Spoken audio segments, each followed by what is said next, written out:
I am Elise, and as Ashley said, I was her sorority sister. We went to college together. Let me get this set up. Okay, so I'll scroll all the way up to the top. I have a disease called intracranial hypertension, and it is a pain in the brain. And I promise that is the only intentional pun in the whole thing. I'm not gonna, I won't make you go through it. So I'll just tell you a little bit about it. It's a pretty rare disease just based on numbers alone. So essentially, my brain produces too much cerebral spinal fluid, and it has a little trouble getting it out of my brain.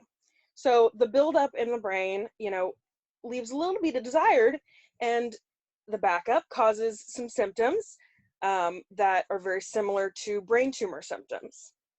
So a lot of times people will come down with these symptoms and, they can get misdiagnosed, or they could just be headaches. And a lot of times people don't really know what it is.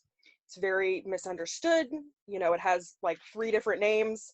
Pseudotumor cerebri is one of them. And I think that's a name that only really my eye doctor uses. But the buildup of spinal fluid, unfortunately, can put pressure on different parts of your brain. And in my case, it puts a special amount of pressure on my optic nerve. And too much pressure on your optic nerve can have some problematic side effects for the muscles that control the eye. If they don't get, worked out as much as they're supposed to, they become too weak and you start to have vision problems. And that is where my story begins. So we're gonna get in the Wayback Machine all the way back to 2018. And I started with a vertigo spell. So for about a week, I had some dizziness, nausea. I was having some trouble just, with my balance. Didn't really kind of know what was going on, and it persisted for about a week.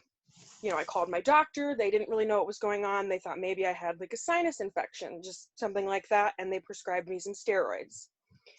Well, so I was taking the steroids, and the vertigo was getting worse, and that all culminated in the weekend. I was so sick I could barely get out of bed. Laying down made me motion sick, standing up made me motion sick. And so eventually I went to bed one night, woke up, poof, gone. No more vertigo. Great, huh? Problematic, because that's when the second symptom started. I was having problems seeing. So if you can imagine, if you take your hands and you kind of cup around your eyes like this, the peripheral parts of my vision were black. I didn't have any vision there. So, we thought maybe it's just some side effects of the vertigo. I'll give it a few days, and if it doesn't resolve, time to go to the doctor. A couple days come and go, and I head to the doctor. My eye doctor, she sat me down and she said, what you're describing sounds like you might just need a new eyeglasses prescription. And so for this was the first time that I really had to advocate for myself. My mother wasn't there, my sister wasn't there, no one was there with me, and I had to advocate and say, please, can you do some tests? I think something might be seriously wrong.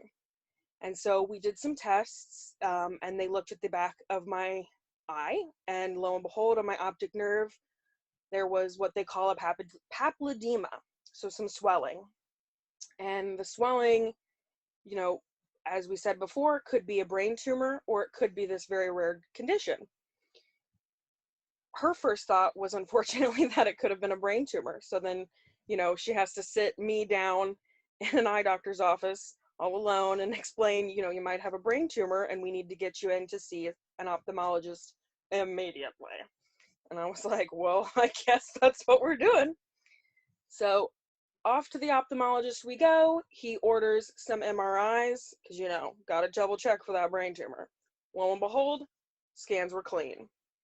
And he was the first one to put a possible name to what I have, the pseudotumor cerebri. So he says, you're going to have to get in with a neurologist. You know, we can see that your optic nerve is swollen. You know, this could have consequences later down the line. Ultimately, the person that's going to be able to help you treat this is going to be a neurologist. So while it took me some time to get in with the neurologist, I headed to Google.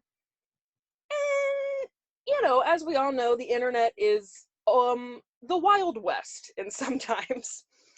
And, you know, I found some questionable places, some support groups that had some interesting information, some of it good, some of it helpful, and some of it unfortunately always not so helpful.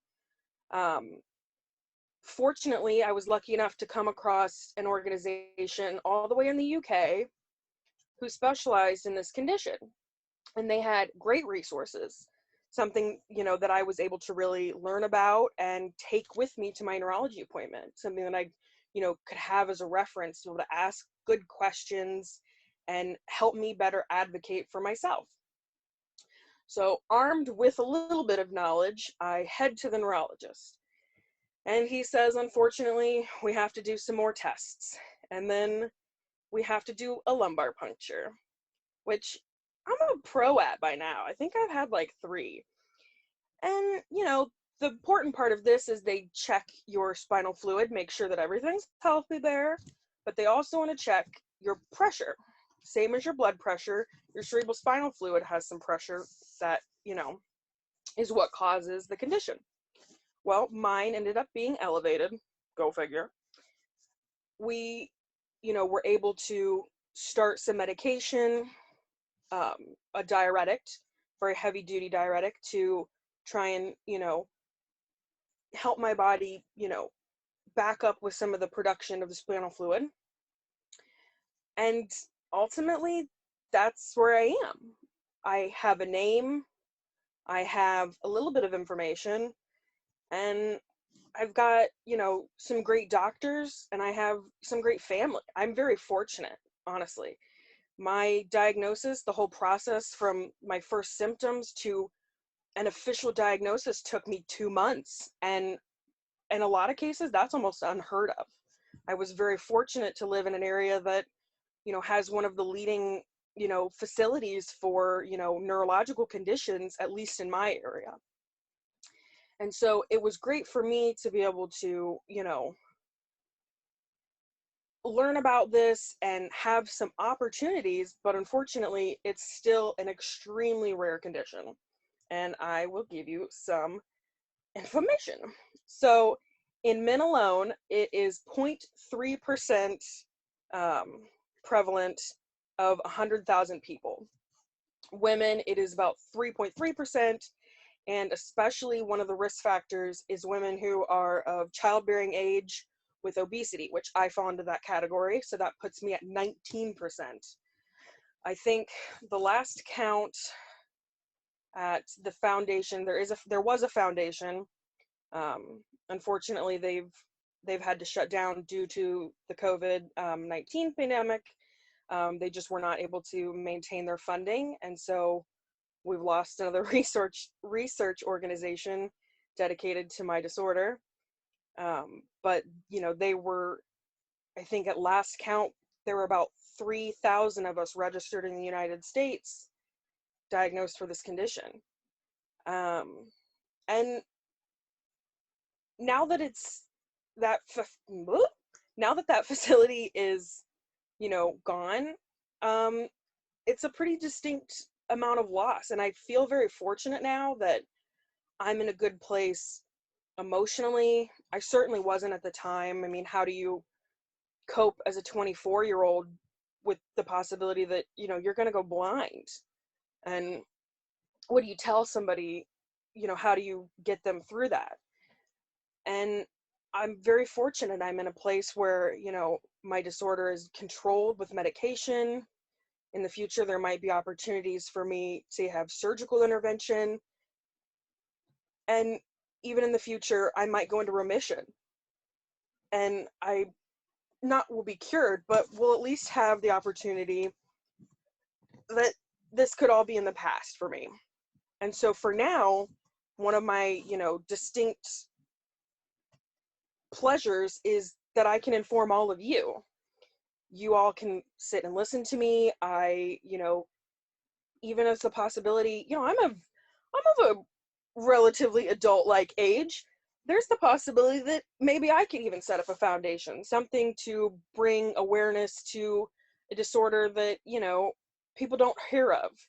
And, you know, as these conditions become, you know, more diagnosable, as we learn more about them, you know, I hope that I could be a resource for other people and support their journey to diagnosis and their journey to remission.